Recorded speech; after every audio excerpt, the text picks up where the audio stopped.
गुड्डू कब मरेगा, एक दुख भरी कहानी।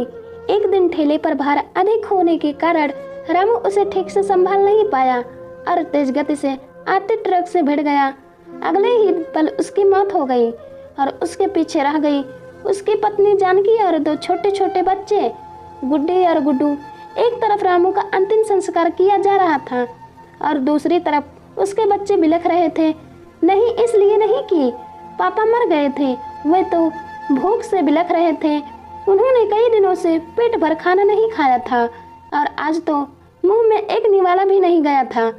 जो भूख से रोए जा रहे थे, माँ माँ कुछ खाने को दो ना, माँ बड़ी भूख लगी है, माँ भी कुछ दो ना। कोई पत्थर दिल भी इस दृश्य को देखकर पसीज जाता। पड़ोसियों को भी दया आ गई, अगल बगल से खाना आ गया।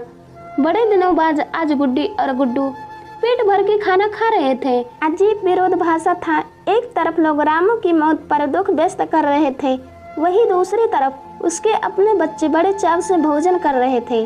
जानकी ने अगले कुछ दिन इसी तरह से उधार लेकर और इधर उधर से मांग कर अपना और बच्चों का पेट पाला, लेकिन ये कब तक चलता। लोगों ने मदद करना बंद कर दी। जानकी पागलों की तरह काम खोजने लगी, लेकिन तमाम कोशिशों के बावजूद भी किसी ने उसे काम नहीं दिया। जब तक हार कर घर लौटी तो बच्चे उम्मीद से उसकी तरफ देखने लगे। गुड्डू तुलतुलाती आवाज में बोला, क्या लाई हो माँ, जल्दी से खिला दो, बड़ी भूख लगी है। माँ रो पड़ी और बच्चे समझ गए कि माँ के पास कुछ भी नहीं है। एक पल के लिए अजीब सा सृष्टा पसर गया। फिर गुड्डी बोली, माँ ये गुड्डू कब मरेगा, पागल हो गई है, ऐसा क्यों बोल रही है। माँ ने डांटते हुए बोला, माँ जब पापा मरे थे तो उस दिन हम लोगों को पेट भर खाना मिला था, गुड्डू मरेगा तो फिर खाना आएगा ना।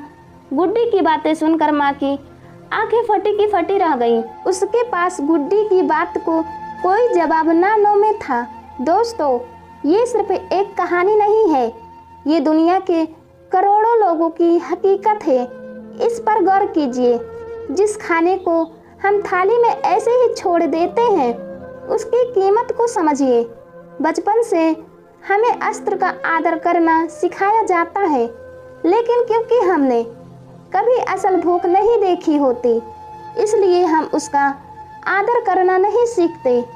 एक दिन, बस एक दिन भूखा रह कर दिखाइए और आप करोड़ों लोगों का दर्द समझ जाएंगे। चलिए हम प्रण करें कि हम कभी भी अस्त्र का अपमान नहीं करेंगे, हम कभी भी खाना बर्बाद नहीं करेंगे, हम कभी भी होटल जाकर दो लोगों के बीच चार लोगों का खाना नहीं मंगवाएंगे। चलिए अस्त्र को बचाएं और उसे ऐसे लोगों तक पहुंचाने का प्रयास करें जिन्हें इनकी ज़रूरत है। आशा करती हूँ यह वीडियो आप सभी को पसंद आया होगा। वीडियो पसंद आया तो लाइक कीजिए, शेयर कीजिए, कमेंट करके ज़रूर बताइए वीडियो कैसा लगा। वीडियो देखने के लिए आपका बहुत बहुत धन्यवाद।